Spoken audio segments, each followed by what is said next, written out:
ginaar gi baax na ci kër gi ne saa yoo ko dàqee wax ci say soxla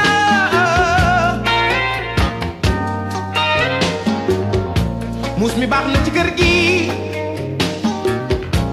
ne saa yoo ko tuddee waxaale ko say soxla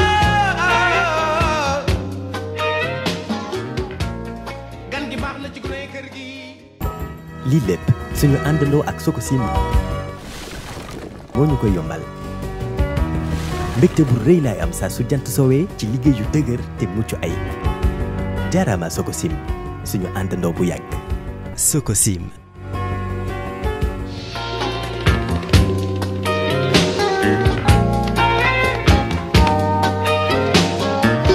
ginaar gi baax na ci kër gi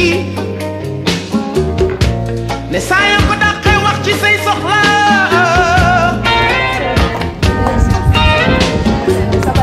muus mi baax na ci kër gi.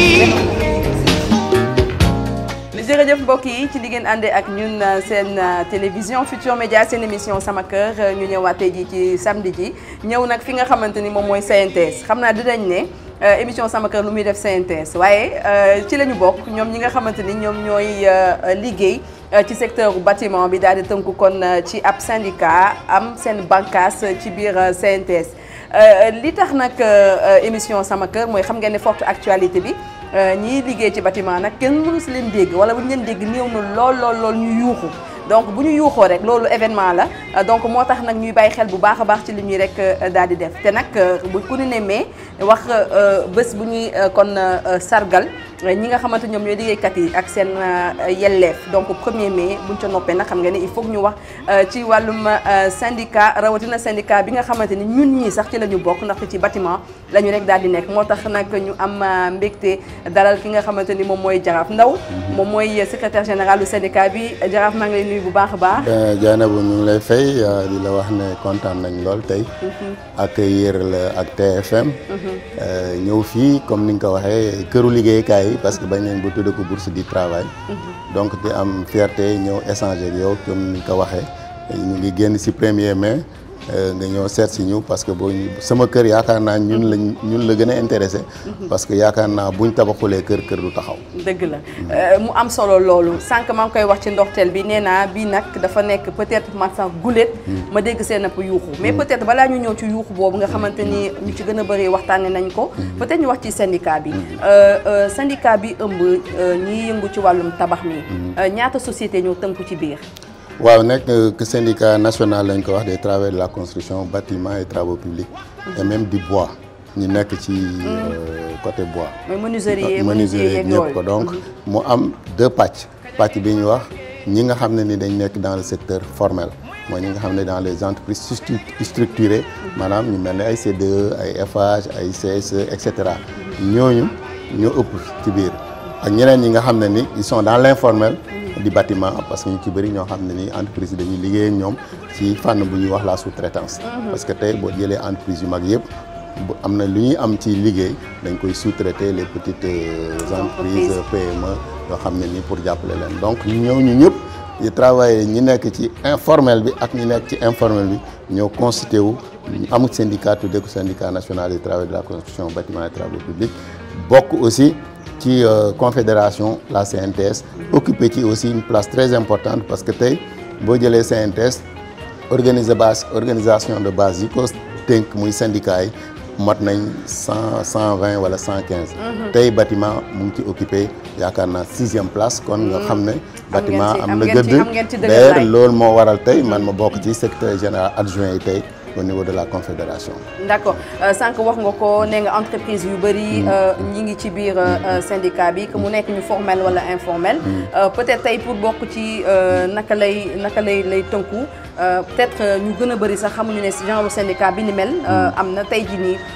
ñiy yëngu ci wàllum bâtiment ku ci bëgg bokk. waaw lu bokk si syndicat moom bu fekkee da nga dem si structure formelle yi parce que entreprise boo dem code du travail ak convention collective dafa wax ne entreprise boo dem bu amee yu ëpp fukki salarié rek dañu war a am lu ñuy wax ay délégué du personnel délégué du personnel ñu nag ñoom ñooy ñi nga xam ne nii ñoom ñooy relais syndicats yi ci biir organisation yi bu ko defee bu ñu organiser élection délégué du personnel maintenant ñoom ils sont libres de venir s'affilier ba dañuy wax souscription gratuite duñ forcer kenn mais yaakaar naa tey ñëpp gis nañ ne njëriñu syndicat ci biir entreprise yi parce que tey boo demee ci entreprise yu bëri am na ak yelleefu travail yoo xam ne ni ak avantage yoo xam ne ni tey travailleurs yi am nañ ko c'est grâce aux syndicats syndicats yooyu aussi élection délégué yooyu su amee ci entreprise yi syndicat moo leen di accompagner dans le cadre de la formation renforcement des capacités comme ni ñu ko waxee délégué du personnel dafa nekk un rôle boo xam ne c'est très délicat parce que foog nga xam fan ngay teg sa tànk parce que mënoo défendre nit ki rek de façon comme ça dans l'anarchie foog nga xam li fi nga war a teg sa tànk moo tax li ñu njëkk a def ci syndicat bu nit ñi bu ñu amee ay délégués dans les entreprises mooy def tamit formation bu ñuy wax rôle et responsabilité des délégués du personnel. su ko defee ñooñu dina leen outiller ba nga xam ne outiller leen ci code du travail outiller leen ci convention collective outiller leen ci les normes internationales comme ni ñu ko waxati de l'OIT ba nga xam ne nii ku ci nekk boo toogee sa direction di nga mën a recueillir ay doléances les membres mun a toog ci table ji ak seen direction défendre leen ba nga xam ne nii dinañ ci am gain de cause. mais est-ce que yenn saa yi di ngeen jël seen tànk nga dem seeti yenn entreprise yi nga xamante ni peut-être amaana ñu ngi ci wàllum bâtiment mais amuñu information yooyu liggéeykat yi ña nga fa di liggéey pour pousse leen ñoom ñu mën a syndiquer. waaw loolu la ñuy wax dans le jargon syndical la massification. La massification, parce c'est que ça. un syndicat aussi c'est pour avoir des membres. Parce que aujourd'hui tey boo gisee ñu ne la confédération CNTS am na 100 organisations et quelques de base bâtiment occupé ci par exemple 8e wala 6e rang ça veut dire que ay nit a tax. parce que dañuy compter aussi. D'ailleurs ñu ngi dem d'ici peu ñu dem ci élection représentativité. Au niveau national syndicat bâtiment moo jëloon paie ci construction travaux publics. donc kon mu wan la ne nekk na un travail boo xam ne c'est un travail de tous les jours. on fait de la massification tous les jours parce que plus on est fort en nombre plus on pèse sur la négociation moo tax am na ñoo xam ne ni xëy na xamuñu ko. surtout par exemple dans l'informel ci lay gën a difficile parce que ñoom souvent duñ mun a percevoir avantage bi leen di syndicat di andil. moo tax aujourd'hui dañuy ragal en fait. voilà dans l'informel sax amul ragal parce que ñu ci bëri entreprise informelle yi ñu ci bëri maanaam da ngay gis kenn mu créer entreprise am jël doomam jël jarbaatam jël kiyam et cetera boo ko tuddee syndicat mu ne léegi dama lay jël sama kii nga may indil problème donc moo tax souvent dans l'informel c'est plus difficile mais dans le formel loolu moom sans aucun problème on fait de la massification avec des fiches de souscription les gens souscrivent signent bu ko defee yow syndicat bi day bindi lettre c'est dans la convention collective jox entreprise ne ko à partir de vers tel diw nee nañ ci syndicat bi lañ bokk weer bu nekk 1000 francs yi ñuy joxe arrêté ministériel dagg ma ko ñu verser ko syndicat bi. D'accord. Voilà. Mais est-ce que entre sociétés étrangères yi nekk fii te ñuy nekk aussi ci BTP jot ngeen a dem foofu pour waxtaan ak ña fa nekk ci wàllu massification. yow nag yaa ngi dudd nag problème bi nag. boo gisee bari ki démb ci sama conférence bi mu soulever ne tey ñun ñi nga xam ne les entreprises nationales yi nga xam ne ñu ngi fii di sàkkantoog ak yelleefu travailleurs yi ñu leen dina saxal alors que tey les plus gros marchés tey ñi ko yor ñëpp amul fenn fooy dem gis fa délégué du personnel. et ça c'est une catastrophe je pense parce que quand même tey aujourd'hui ban nañ ko bu ñuy wax dañuy wax négociation tripartite état employeur ak les travailleurs donc boo demee ci entreprise yooyu yëpp dama koy citer parce que man j'ai pas peur de le dire boo demee ci entreprise chinoise doo fa gis benn délégué du personnel. boo demee ci entreprise turquie doo fa gis presque benn délégué du personnel loolu mënul tax liggéeykat yi gis seen bopp ci li ñuy liggéey parce que fa ñuy waxee amuñ ku leen fa toogal amuñ ku lu remonter seeni problème donc mënuñ am ay délégués et pour nga dugg fa c'est tout à fait un problème pour les syndicats. Je rappelle juste que seen émission Sama Kër tey dañuy dalal ki nga xamante ni moom mooy Jaraaf Ndaw Jaraaf Ndaw nag moom mooy secrétaire général bu syndicat bii jiite ñi yëngu ci wàllum bâtiment ak ba ci menuiserie bi donc moom moo leen rek daal di yor léegi nag ñu ñëw ci li nga xamante ni moom moo attiré suñu attention ba ñu bëgg a sekk ak yéen waxtaan. muy wàllum koppar bi nga xamante ni état bi da leen ko yoreel. presque 200 milliards. loolu. bu ñu koy dégg dañ naan loolu est-ce que mën na nekk kon tey entreprise yi nekk ci wàllum BTP naka la ñuy def tey ba mën na di continuer di liggéey. voilà te ni ma ko waxee boo gisee ñu génn def sonner l'alerte c'est que tey entreprise yooyu yëpp nga xam ne tey boo xoolee ña fa nekk ci ay travailleurs parce que tey boo demee CDE presque am na 4000 salariés. soo demee Eiffage ëpp nañ 3000 salariés boo demee sociétaire ëpp nañ boo demee terre bi donc tey ñooñu ñëpp 4 entreprises yooyu parce que 200 milliards yi ma wax c'est toujours pour ces 4 entreprises. 4 entreprises yooyu noonu ñoom ñoo moom loolu rek loolu ñooy kese ñoom ok. presque 200 milliards. D'accord. mais 4 entreprises yooyu rek tey ñoom ñi liñ employé ci ay ouvriers ëpp na 8000 wala 9000 salariés. donc imaginez-vous ñooñu ñëpp ñu war a mën a xëy toog parce que entreprise bi mënatul a fay ñu war leen mettre en arrêt de travail mais loolu c'est une catastrophe avec des conséquences incalculables. moo tax ñu ñëw fii woote ne voilà xanaa borom réew mi xamul li ci xew parce que aussi je pense que tey toute la politique du président sont les infrastructures. Oui. et ces infrastructures sont portées par nos entreprises nationales avant ñeneen ñi di ñëw donc tey kon c'est très normal nit ñi. liggéeykat yi wax wàllum xëyu ndaw yi. voilà xëyu ndaw yi bëgg a xëy créer ne xëyu ndaw. alors que ñi nga xam ne am nañ xëy vrai parce que xëyu ndaw yi bon je n'ai rien contre. mais c'est pas loo xam ne nii mun na tax mun na téye ndaw yi. dañu war a ut des travail boo xam ne nii c'est pas un travail précaire. ñu mun a jox nit ñi des liggéey boo xam ne nii ku ci nekk di nga ci gis sa bopp. mais tey loolu bu amulee entreprise yi bu amulee xaalis lu muy def gymnastique dem def découvert ci banque bi. ñu labal la booy fay nga fay avec un pourcentage intérêt mais à force de le faire mais da ngay dem ba dootoo ko mën a supporter te xamoo kañ lañ lay fay lan la entreprise mën a def wàññi mbaa mu ne chantier bi nañ arrêté mais bu ñu wàññee wala arrêté kan mooy payer les pots cassés ñun ñi nga xam ne ñoo nekk liggéey ñun suñu teraanga nekk ci loolu. moo tax comme ñoo ko jiite nag on a pris vraiment notre courage sans considération aucune wax ne voilà la situation président yaa ci mun wax comme ni mu koy waxee souvent. fu mu dem ñaaree mu ne je vais demander à mon ministre des finances de mobiliser les fonds ñu ne ko nag gaa ngi lakk mobiliser les fonds yi comme ni nga koy waxee. permettre entreprise yi ñu mën a respirer bu ko defee ñun travailleurs ñi fa nekk aussi ñu mën a nourrir de l'espoir. parce que sinon bu amulee xoddale balaa ngay lakkale parce que yaakaar naa fi ñu toll. sotti ndox ci daay gi moo gën yokk ci essence. mais justement sànq maa ngi koy wax tamit ci ndoxteel gi. duñ leen doon faral di dégg. tey jii nii lan moo leen okk. lu métti tax par exemple ngeen woote wàllu parce que wax naa ko parce que li yéen leen di dégg bëriwul. pourtant si parce que il y a de cela peut-être entre 2017 2018 affaire yooyu yëpp on a fait plusieurs conférences temps bu tolluwaan ni ñu yëngatu mais bii nag c'est plus et bii aussi je remercie vraiment vos collègues journalistes. Oui, la presse parce que quand même on a eu 35 journalistes. plus de 8 télés toutes les radios. plus les chaînes qui en ligne là les sites en ligne. ñëpp a ko relayer et puis comme moi je suis membre aussi à l'international bâtiment et bois je siège au comité exécutif mondial. J'ai transmis tout à l'international pour que ñu xam ce qui se passe réellement parce que au-delà le Sénégal a des partenaires financiers yoo xam ne nii aussi ñu ngi ci monde bi war nañ xam ce qui se passe parce que c'est pas normal une entreprise liggéeyal la ba pare toog di xaar nga koy fay ba muy mën a mettre en arrêt de travail ses employés kon loolu moo tax ñu yëngu bu am solo te am na ay résultats. parce que je pense que si loolu laa bëggoon a am na ay résultats. parce que keroog bi ñu defee conférence bi si guddi gi secrétaire général Mody Guiro je le salue au passage woo na ma am na kilifa gu am baat ci nguur gi bu ko envoyé message ne ko le cri a été entendu nous allons faire tout pour que quand même l'État puisse payer. Voilà. Encore, ce qui s'est passé, moi aussi, le lendemain aussi, le président a reçu pas mal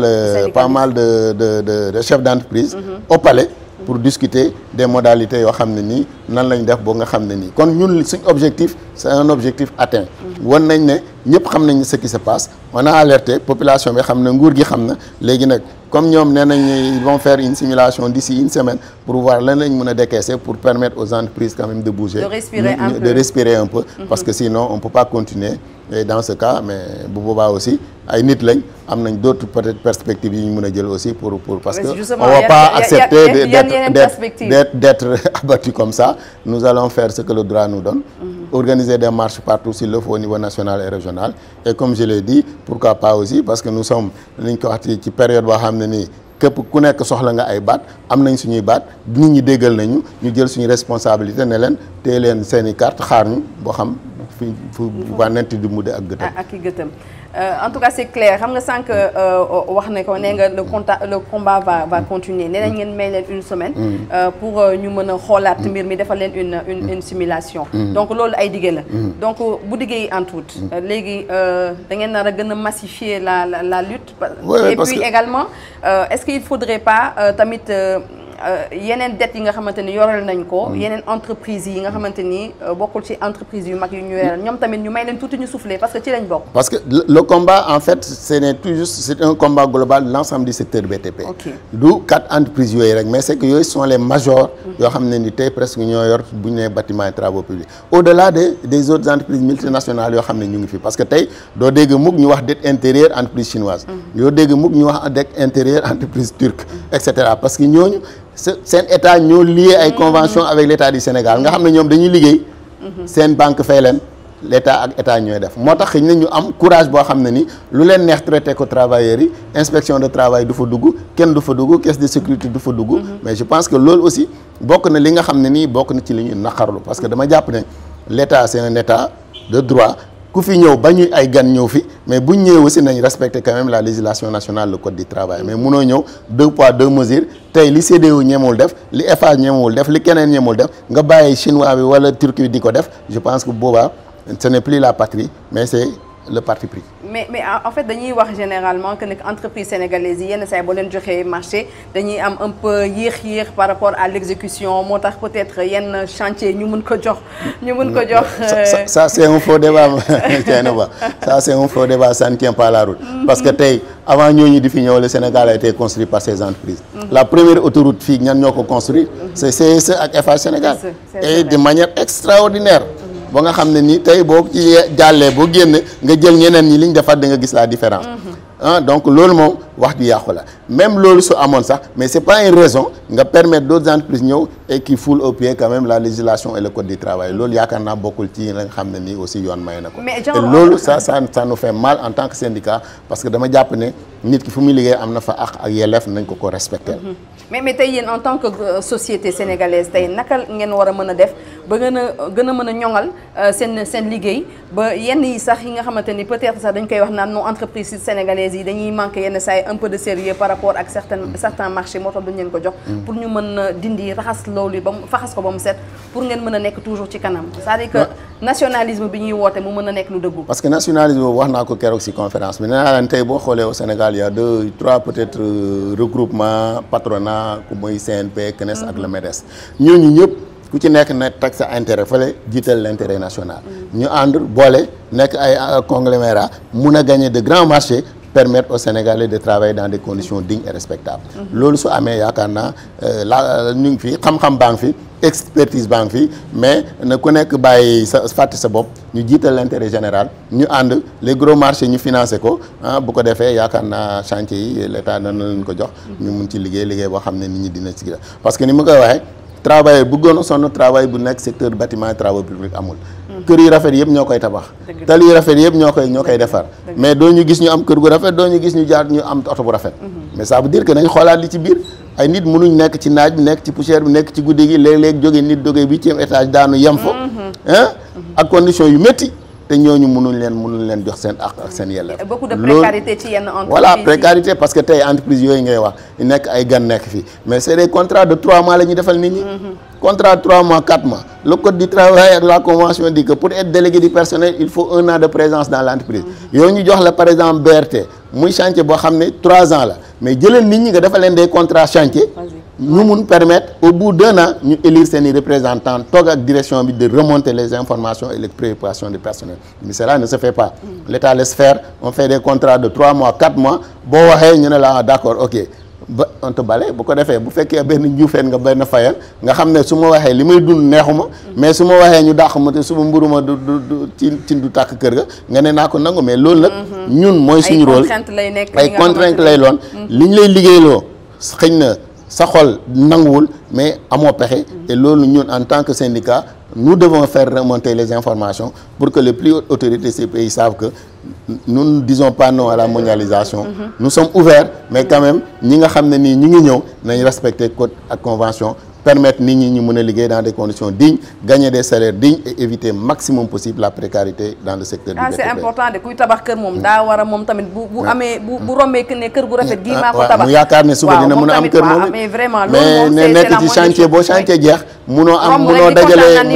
munoo dajale ñaari saaku ciment wala juróomi saaku ciment parce que conditions yi ñu la jëlee la te ñemewuloo wax te loolu yaakaar naa ne l'État doit être fort et pour que quand même mettre comme le président l'a dit la patrie avant tout. Et man je pense que noonu laa gisee ne loolu moo mën a régler secteur BTP. donc le combat continue. le combat continue. Inch'Allah juste aussi fàttali ne maire commune Khelcom Biram dans le département de Guinguinéo. de Guinguinéo. Voilà. côté Fatick la loolu. non Guinguinéo vous sortez de Kaolack pour aller à Gossas. C'est la première commune. Et j'abrite une partie de l'IFR environnement et développement durable pour l'université du Sine Saloum. Machallah. C'est une commune de non c'est de l'autre côté vers Gossas. Vers Gossas. Vers Gossas. D'accord. Une commune de 20 000 habitants 32 villages. maa ngi leen di saluer au passage di leen di ñaanal ñoom ñëpp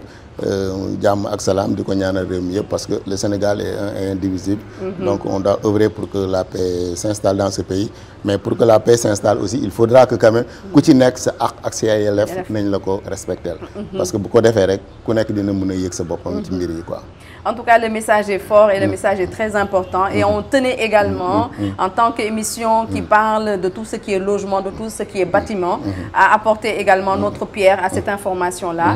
Peut-être que le président de la République dina seetaan émission bi gën a laajte waat moom tamit fan la mbir mi daal di toll. gën a xam li ciy xew yëpp. parce que condition santé sécurité yeeg yëpp waxuñu ko xaju fi mais aussi nit ki chef d'entreprise yi moo war a veiller à ce que le travailleur ñëw liggéey dans des conditions sûres et sécurisées et rentre dans des conditions sûres et sécurisées. Malheureusement tey da ngay gis ci yenn entreprise yoo xam ne ni gan yi travailleurs yi ñu ngi leen di transporter ci ay camion benn mais yooyu c'est révolu te loolu waruñ ko seetaan te loolu yëpp mu ngi fi moo tax comme ni ma ko waxee ñu bu koy seetaan bala du ñàkk ñu koy seetaan parce que chaque jour nit ñi dinañ seetaan reporté ko na woote les assises ni mu koy defee di BTP nit ñi wax conditions yi ñu ci am mun a améliorer le vécu quotidien de tous les salariés pour que chaque Sénégalais se sente heureux dans ce qu'il fait au niveau du BTP et parce que toute sa politique aussi est supportée par le secteur du BTP. En tout cas BTP yaakaar naa dafa nekk levier bu am solo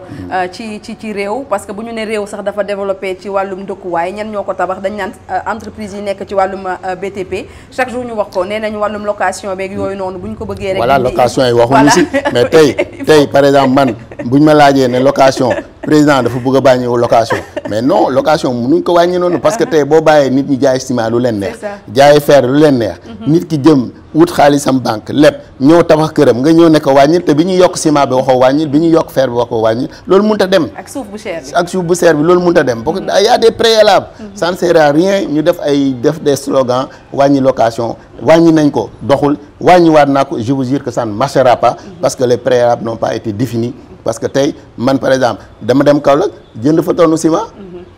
ñu ngi koy waxati 50 xaw ma 8000 ma ñëw Dakar am chantier Kër Ndiaye la jënd ciment jënd tonne fer ñu ne ma 78000 entre Kaolack Dakar y a une différence de 10 000 mais dans quel pays sommes-nous mais faut que ñu am une régulation donc ñooñu comme munoo wàññi ciment munoo wàññi fer munoo wàññi suuf nit ki dem leb bankam tabax këram nga ñëw ne ko wàññil du wàññi parce que permettre ko ba muy jënd di cher ñu wàññi donc yooyu yëpp dafa nekk loo xam ne bu ñu defee les gestes nit ñi dellusiwaat si les acteurs prononcés wu nañ wàññi suuf nañ wàññi fer nañ wàññi tout ce qui est agrégat buy dugg si kii bu ko defee location kenn dootul wax sax parce que ku ci nekk Sénégalais boo xëy mu ngi sa kër nga bëgg mais tant que yooyu mu ngi cher nan la ñu amee kër mais buñ ko yombaloon ñëpp am kër kenn dootul wax da yaay gis ku am kër dem neexali pour nga luwee nit naa ko kaay dimbale ma kaay dugg loo fay baax waaw loo fay baax na mais nag lépp cher kenn mënul tabax ñi tabax ñi góorgóorlu ba tabax mënoo leen wàññiloo te nag ku ci nekk sa titre foncier yaa ko moom président lu mu nekk président moomul sa titre foncier dëgg la yaakaar naa réew mi loolu aussi foog ñu sóoraale ko de dëgg la voilà donc vraiment kon xaw ma yàlla may kër voilà sama kër daal tey ñoo nga fi ñuy tabax kër yi mais kenn amagu ci kër dëgg la xëy na sa émission bu jàllee ñu dégg ko dinañ fexe ñun ñi nekk acteur bâtiment et travaux publics waaw ñu raaxaale ñu mun a am kër mun a dawal ci oto yi rafet yi parce que guddeeg bëccëg ñun buy taw ñun lañ buy naaj ñun la buy poussière ñun la te wax dëgg yàlla dafa mel ni nag dañ ñoo fàtte. yàlla yokk sutura. amiin yaa rabbi merci beaucoup en tout cas Seydi Ndaw comme on dit vraiment jaraaf kontaan naa bu baax a baax. ci ñëw fekk si la fii ci CNTS. nga xamante ni temps yi nekk jeune reporter. dañ doon couvrir lu bëri CNTS. c'est une très grande maison quand même. c'est une très grande maison bu ñu jàngal lu bari bari en tout cas merci c'était un plaisir. merci ñëw fekk la fii. yaakaar naa ne mbir mi du tabbi. ci nopp yu dul dégg. voilà incha allah dégg bu baax a baax am nañ ci yaakaar bu baax. en tout cas la lutte continue. la lutte ñun mun continue ngeen ñoo solliciter à tout moment. voilà y a aucun mooy souci. suñu participation ci combat bi. d'accord wax ak donc sénégalais yi pour muy gën a leer. amaana peut-être kilifa yi dañ ko dégg gën ci yëngatu. en tout cas di remercier bu baax a baax aussi di remercier cellule communication pour CNTS yi nga xamante ñoom ñoo kon yombal émission bi. en tout cas merci beaucoup et surtout merci à notre sponsor leader Sococim Industrie. ci njàppale bi merci beaucoup Off moo nekkoon ci caméra bi ci montage bi comme d'habitude Tafa Dioum on vous donne rendez-vous inch'Allah fii lekk fukki fan ak juróom. lii lépp suñu àndandoo ak Sococim moo ñu koy yombal mbégte bu rëy laay am saa su jant soowee ci liggéey yu dëgër te mucc ay jaaraama Sococim suñu àndandoo bu yàgg Sococim.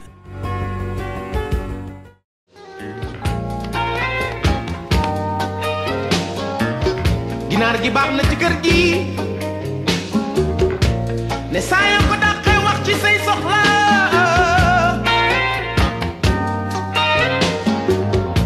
muus mi baax na ci kër gi ne saa yoo ko tuddee waxaale ko say soxla